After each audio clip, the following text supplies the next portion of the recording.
ध्रुव की तपस्या से प्रसन्न हुए भगवान का आविर्भाव और उसे ध्रुव पद दान। श्री पराशर जी बोले, हे मैत्रेय, यह सब सुनकर राजपुत्र ध्रुव उन ऋषियों को प्रणाम कर उस वन से चल दिया और हे द्विज, अपने को कृतकृत्य सा मानकर वह यमुना तटवर्ती अति पवित्र मधु नामक वन में आया। आगे चलकर उस वन में मधु नामक दैत्य रहने लगा था, इसलिए वह इस पृथ्वी तल में मधुवन नाम से विख्यात हुआ। वहीं मधु के पुत्र लवण नामक महाबली राक्षस को मारकर शत्रुघ्न ने मथुरा नाम की पुरी बसाई, जिस मधुवन में निरंतर देव देव श्री हरि की सन्निधि रहती है। उसी सर्प पापाहारी तीर्थ में ध्रुव ने तपस्या की। मरीच आदि मुनीश्वरों ने उसे जिस प्रकार उपदेश किया था, उसने उसी प्रकार अपने हृदय में विराजमान निखिल देवेश्वर श्री विष्णु भगवान का ध्यान करना आरंभ किया। इस प्रकार हे विप्र, अनन्य चित्त होकर ध्यान करते रहने से उसके हृदय में सर्वभूतान अंतर्यामी भगवान हरि सर्वतोभाव से प्रकट हुए। हे मैत्रेय, योगी ध्रुव के चित्त में भगवान विष्णु के स्थित हो जाने पर सर्वभूतों को धारण करने वाली पृथ्वी उसका भार ना संभाल सकी। उसके बाएं चरण पर खड़े होने से पृथ्वी का बायां भाग झुक गया और फिर दाएं चरण पर खड़े होने से दायां भाग झुक गया, और जिस समय वह पैर से अंगूठे से पृथ्वी को बीच से दबाकर खड़ा हुआ तो पर्वतों के सहित समस्त भूमंडल विचलित हो गया। हे महामुनि, उस समय नदी, नद और समुद्र आदि सभी अत्यंत क्षुब्ध हो गए और उनके क्षोभ से देवताओं में भी बड़ी हलचल मची। हे मैत्रेय, तब याम नामक देवताओं ने अत्यंत व्याकुल हो इंद्र के साथ परामर्श कर उसके ध्यान को भंग करने का आयोजन किया। हे महामुनि, इंद्र के साथ अति आतुर कुष्मांड नामक उपदेवताओं ने नाना रूप धारण कर उसकी समाधि भंग करना आरंभ किया। उस समय माया ही से रची हुई उसकी माता सुनीति नेत्रों में आंसू भरे उसके सामने प्रकट हुई और हे पुत्र, ऐसा कहकर करुणा युक्त वचन बोलने लगी। उसने कहा, बेटा, तू शरीर को घुलाने वाले इस भयंकर तप का आग्रह छोड़ दे। मैंने बड़ी बड़ी कामनाओं द्वारा तुझे प्राप्त किया है। अरे, मुझ अकेली अनाथा दुखिया को सौत के कटु वाक्यों से छोड़ देना तुझे उचित नहीं है। बेटा, मुझ आश्रय हीना का तो एकमात्र तू ही सहारा है। कहां तो 5 वर्ष का तू और कहां तेरा यह अति उग्र तप। अरे, इस निष्फल क्लेशकारी आग्रह से अपना मन मोड़ ले। अभी तो तेरे खेलने कूदने का समय है। फिर अध्ययन का समय आएगा, तदनंतर समस्त भोगों के भोगने का, और फिर अंत में तपस्या करना भी ठीक होगा। बेटा, तुझ सुकुमार बालक को जो खेल कूद का समय है, उसी में तू तपस्या करना चाहता है। तू इस प्रकार क्यों अपने सर्वनाश में तत्पर हुआ है? तेरा परम धर्म तो मुझको प्रसन्न रखना ही है। अतः तू अपनी आयु और अवस्था के अनुकूल कर्मों में ही लग। मोह का अनुवर्तन ना कर और इस तपरूपी अधर्म से निवृत्त हो। बेटा, यदि आज तू इस तपस्या को ना छोड़ेगा तो देख, तेरे सामने ही मैं अपने प्राण छोड़ दूंगी। श्री पराशर जी बोले, हे मैत्रेय, भगवान विष्णु में चित्त स्थिर होने के कारण ध्रुव ने उसे आंखों में आंसू भरकर इस प्रकार विलाप करती देखकर भी नहीं देखा। तब, अरे बेटा, यहाँ से भाग भाग, देख इस महाभयंकर वन में ये कैसे घोर राक्षस अस्त्र शस्त्र उठाए आ रहे हैं। ऐसा कहती हुई वह चली गई, और वहां जिनके मुख से अग्नि की लपटें निकल रही थी, ऐसे अनेकों राक्षस गण अस्त्र शस्त्र संभाले प्रकट हो गए। उन राक्षसों ने अपने अति चमकीले शस्त्रों को घुमाते हुए उस राजपुत्र के सामने बड़ा भयंकर कोलाहल किया। उस नित्य योग युक्त बालक को भयभीत करने के लिए अपने मुख से अग्नि की लपटें निकालती हुई सैकड़ों स्यारियां घोर नाद करने लगी। वे राक्षस गण भी इसको मारो मारो, काटो काटो, खाओ खाओ, इस प्रकार चिल्लाने लगे। फिर सिंह, ऊंट और मकर आदि के से मुख वाले वे राक्षस राजपुत्र को त्राण देने के लिए नाना प्रकार से गरजने लगे, किंतु उस भगवदासक्त चित्त बालक को वे राक्षस उनके शब्द, स्यारियां और अस्त्र शस्त्र आदि कुछ भी दिखाई नहीं दिए। वह राजपुत्र एकाग्र चित्त से निरंतर अपने आश्रयभूत विष्णु भगवान को ही देखता रहा, और उसने किसी की ओर किसी भी प्रकार दृष्टिपात नहीं किया। तब संपूर्ण माया के लीन हो जाने पर उससे हार जाने की आशंका से देवताओं को बड़ा भय हुआ। अतः उसके तप से संतप्त हो वे सब आपस में मिलकर जगत के आदि कारण शरणागत वत्सल अनादि और अनंत श्री हरि की शरण में गए। देवता बोले, हे देवाधिदेव, जगन्नाथ, परमेश्वर, पुरुषोत्तम, हम सब ध्रुव की तपस्या से संतप्त होकर आपकी शरण में आए हैं। हे देव, जिस प्रकार चंद्रमा अपनी कलाओं से प्रतिदिन बढ़ता है, उसी प्रकार यह तपस्या के कारण रात दिन उन्नत हो रहा है। हे जनार्दन, इस उत्तानपाद के पुत्र की तपस्या से भयभीत होकर हम आपकी शरण में आए हैं। आप उसे तप से निवृत्त कीजिए। हम नहीं जानते वह इंद्रत्व चाहता है या सूर्यत्व, अथवा उसे कुबेर, वरुण या चंद्रमा के पद की अभिलाषा है।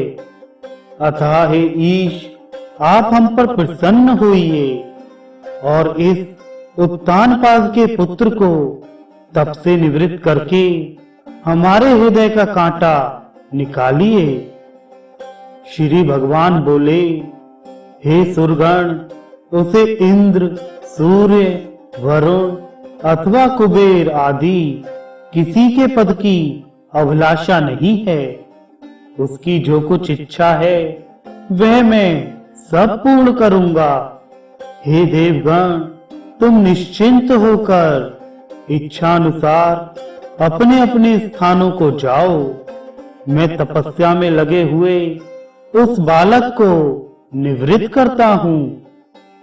श्री पराशर जी बोले, देवादिदेव भगवान के ऐसा कहने पर इंद्र आदि समस्त देवगण उन्हें प्रणाम कर अपने अपने स्थानों को गए। सर्वात्मा भगवान हरि ने भी ध्रुव की तन्मन्यता से प्रसन्न हो उसके निकट चतुर्भुज रूप से जाकर इस प्रकार कहा। श्री भगवान बोले, हे उत्तानपाद के पुत्र ध्रुव, तेरा कल्याण हो। मैं तेरी तपस्या से प्रसन्न होकर तुझे वर देने के लिए प्रकट हुआ हूँ। हे सुब्रत, तू वर मांग। तूने संपूर्ण ब्रह्म विषयों से उपरत होकर अपने चित्त को मुझ में ही लगा दिया है, अतः मैं तुझसे अति संतुष्ट हूँ। अब तू अपनी इच्छा अनुसार श्रेष्ठ वर मांग। श्री पराशर जी बोले, देवादिदेव भगवान के ऐसे वचन सुनकर बालक ध्रुव ने आंखें खोली और अपनी ध्यानावस्था में देखे हुए भगवान हरि को साक्षात अपने सम्मुख खड़े देखा। श्री अच्युत को किरीट तथा शंख, चक्र, गदा, श्याम धनुष और खड्ग धारण किए देख उसने पृथ्वी पर सिर रखकर प्रणाम किया और सहसा रोमांचित तथा परम भयभीत होकर उसने देव देव की स्तुति करने की इच्छा की। किंतु इनकी स्तुति के लिए मैं क्या कहूँ? क्या कहने से इनका स्तवन हो सकता है? यह ना जानने के कारण वह चित्त में व्याकुल हो गया और अंत में उसने उन देव देव की ही शरण ली।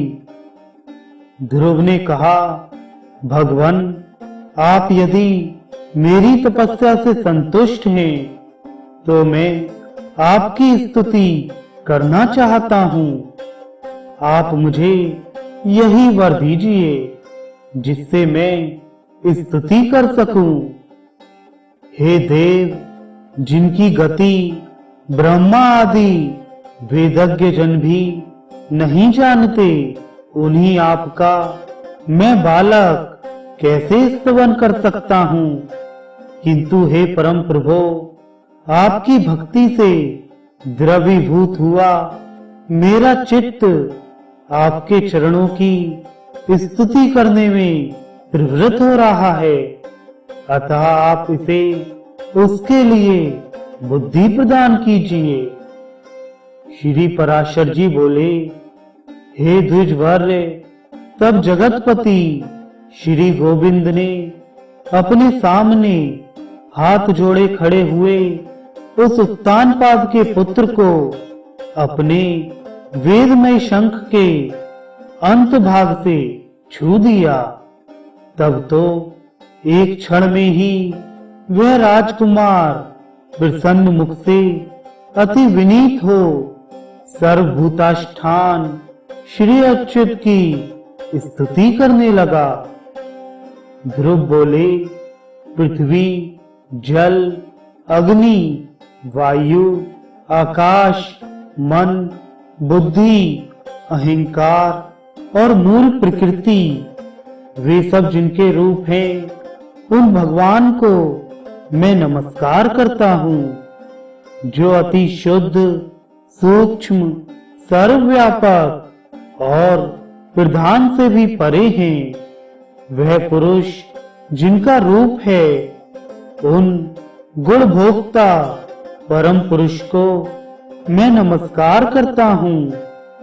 हे परमेश्वर, पृथ्वी आदि समस्त भूत, गंध आदि उनके गुण, बुद्धि आदि अंतःकरण, चतुष्टय तथा प्रधान और पुरुष से भी परे जो सनातन पुरुष है, उन आप निखिल ब्रह्मांड नायक के ब्रह्मभूत शुद्ध स्वरूप आत्मा की मैं शरण हूँ। हे सर्वात्मन, हे योगियों के चिंतनीय, व्यापक और वर्धनशील होने के कारण आपका जो ब्रह्म नामक स्वरूप है, उस विकार रहित रूप को मैं नमस्कार करता हूँ। हे प्रभु, आप हजारों मस्तक वाले, हजारों नेत्रों वाले और हजारों चरणों वाले परम पुरुष हैं।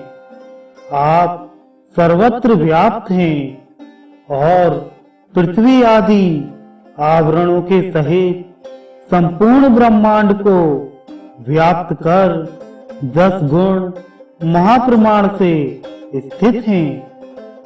हे पुरुषोत्तम, भूत और भविष्यता जो कुछ पदार्थ है, वे सब आप ही हैं तथा विराट, स्वराट, सम्राट और अधिपुरुष ब्रह्मा आदि भी सब आप ही से उत्पन्न हुए हैं।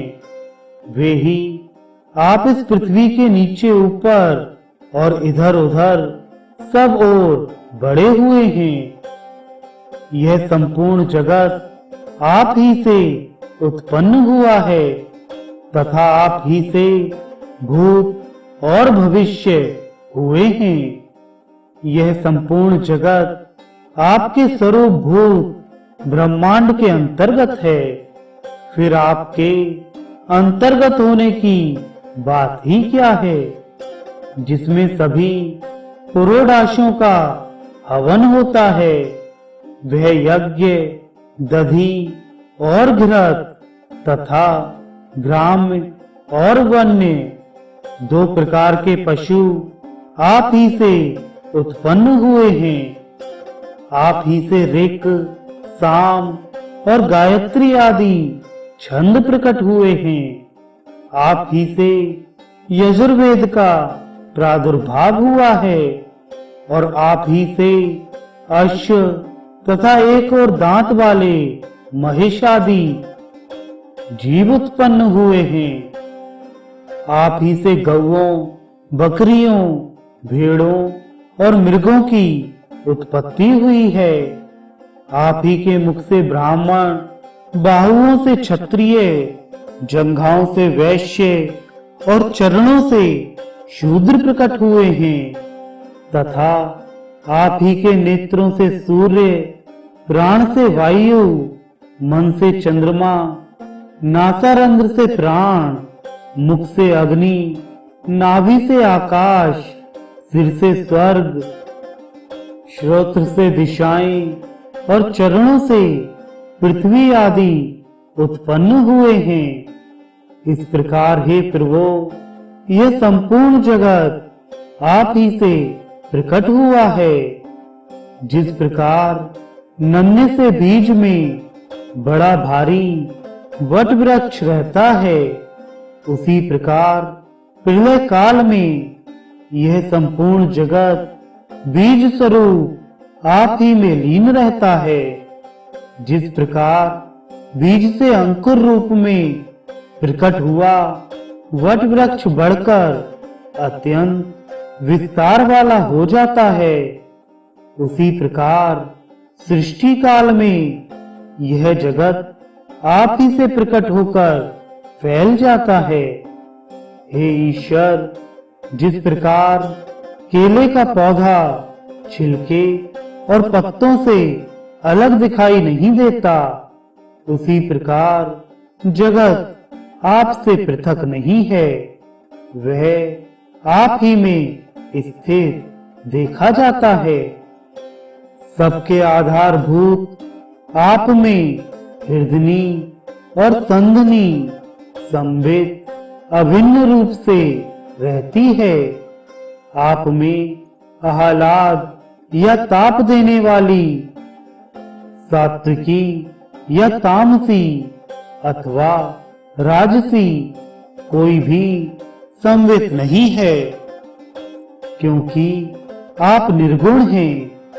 आप कार्य दृष्टि से पृथक पृथक रूप, कारण दृष्टि से एक रूप हैं। आप ही भूत सूक्ष्म में और आप ही नाना जीव रूप हैं। भूतांतर आत्मन ऐसे आपको मैं नमस्कार करता हूँ। योगियों के द्वारा अंतःकरण में आप ही महतत्व, प्रधान, पुरुष, विराट, सम्राट और स्वराट आदि रूपों में भावना किए जाते हैं, और क्षयशील पुरुषों में आप नित्य अक्षय हैं। आकाश आदि सर्वभूतों में सार अर्थात उनके गुण रूप आप ही हैं। समस्त रूपों को धारण करने वाले होने से सब कुछ आप ही हैं। सब कुछ आप ही से हुआ है, अतः सबके द्वारा आप ही हो रहे हैं। इसलिए आप सर्वात्मा को नमस्कार है। हे सर्वेश्वर, आप सर्वात्मक हैं, क्योंकि संपूर्ण भूतों में व्याप्त हैं। अतः मैं आपसे क्या कहूँ, आप स्वयं ही सब हृदय स्थित बातों को जानते हैं।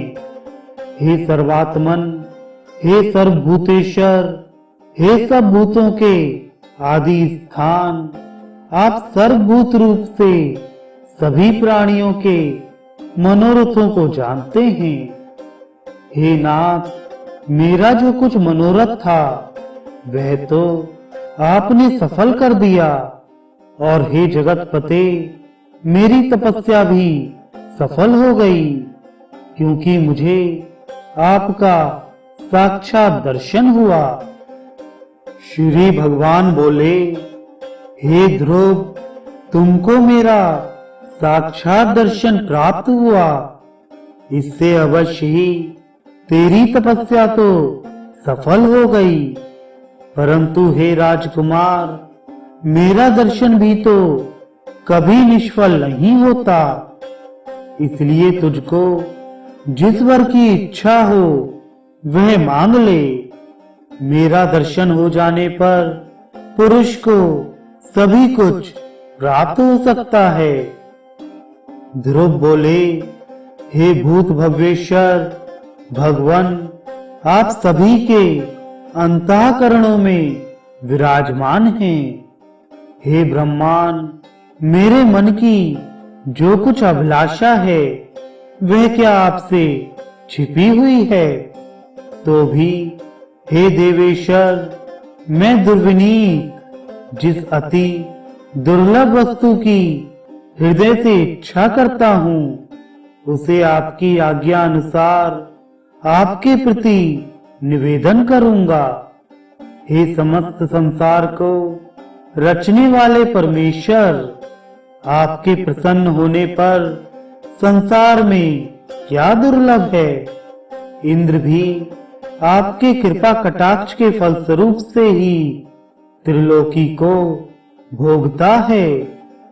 प्रभो, मेरी सौतेली माता ने गर्व से अति बढ़ कर मुझसे यह कहा था कि जो मेरे उदर से उत्पन्न नहीं है उसके योग्य यह राजासन नहीं है। अतः हे प्रभो, आपके प्रसाद से मैं उस सर्वोत्तम एवं अव्यय स्थान को प्राप्त करना चाहता हूँ जो संपूर्ण विश्व का आधारभूत हो। श्री भगवान बोले, अरे बालक, तूने अपने पूर्व जन्म में भी मुझे संतुष्ट किया था, इसलिए तू जिस स्थान की इच्छा करता है उसे अवश्य प्राप्त करेगा। पूर्व जन्म में तू एक ब्राह्मण था और मुझमें निरंतर एकाग्र चित्त रहने वाला माता पिता का सेवक तथा स्वधर्म का पालन करने वाला था। कालांतर में एक राजपुत्र तेरा मित्र हो गया। वह अपनी युवावस्था में संपूर्ण भोगों से संपन्न और अति दर्शनीय रूप लावण्य युक्त था। उसके संग से उसके दुर्लभ वैभव को देखकर तेरी ऐसी इच्छा हुई कि मैं भी राजपुत्र हूँ। अतः हे ध्रुव, तुमको अपनी मनोवांछित राजपुत्रता प्राप्त हुई और जिन स्वयंभू मनु के कुल में और किसी को स्थान मिलना अति दुर्लभ है, उन्हीं के घर में तूने उत्तानपाद के यहाँ जन्म लिया। अरे बालक, औरों के लिए यह स्थान कितना ही दुर्लभ हो, परंतु जिसने मुझे संतुष्ट किया है उसके लिए तो यह अत्यंत तुच्छ है। मेरी आराधना करने से तो मोक्ष पद भी तत्काल प्राप्त हो सकता है। फिर जिसका चित्त निरंतर मुझ में ही लगा हुआ है, उसके लिए स्वर्ग आदि लोकों का तो कहना ही क्या है।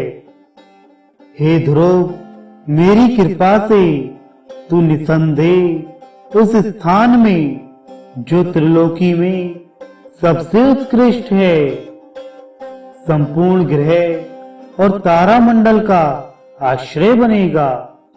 हे ध्रुव, मैं तुझे वह ध्रुव अर्थात निश्चल स्थान देता हूँ जो सूर्य, चंद्र, मंगल, बुध, बृहस्पति, शुक्र और शनि आदि ग्रहों, सभी नक्षत्रों, सप्तऋषियों और संपूर्ण विमानचारी देवगणों से ऊपर है। देवताओं में से कोई तो केवल 4 युग तक और कोई एक मनवंतर तक ही रहते हैं, किंतु तुझे मैं एक कल्प तक की स्थिति देता हूँ। तेरी माता सुनीति भी अति स्वच्छ तारा रूप से उतने ही समय तक तेरे पास एक विमान पर निवास करेगी, और जो लोग समाहित चित्त से रायंग ठाल और प्रातः काल के समय तेरा गुण कीर्तन करेंगे, उनको महान पुण्य होगा। श्री पराशर जी बोले, हे महामते, इस प्रकार पूर्व काल में जगतपति देवादिदेव भगवान जनार्दन से वर पाकर ध्रुव उस अति उत्तम स्थान में स्थित हुए। हे मुने, अपने माता पिता की धर्म पूर्वक सेवा करने से तथा द्वादशाक्षर मंत्र के महात्म्य और तप के प्रभाव से उनके मान, वैभव और प्रभाव की वृद्धि देखकर देव और असुरों के आचार्य शुक्रदेव ने ये श्लोक कहे हैं। अहो, इस ध्रुव के तप का कैसा प्रभाव है। अहो, इसकी तपस्या का कैसा अद्भुत फल है, जो इस ध्रुव को ही आगे रखकर सप्तऋषि गण स्थित हो रहे हैं। इसकी वह सुनीति नाम वाली माता भी अवश्य ही सत्य और हितकर वचन बोलने वाली है। संसार में ऐसा कौन है जो इसकी महिमा का वर्णन कर सके, जिसने अपनी कोख से उस ध्रुव को धारण करके त्रिलोकी का आश्रयभूत अति उत्तम स्थान प्राप्त कर लिया, जो भविष्य में भी स्थिर रहने वाला है।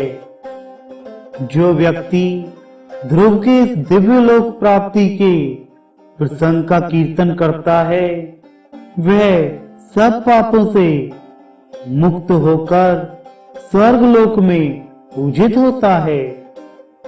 वह स्वर्ग में रहे अथवा पृथ्वी में कभी अपने स्थान से च्युत नहीं होता तथा समस्त मंगलों से भरपूर रहकर बहुत काल तक जीवित रहता है।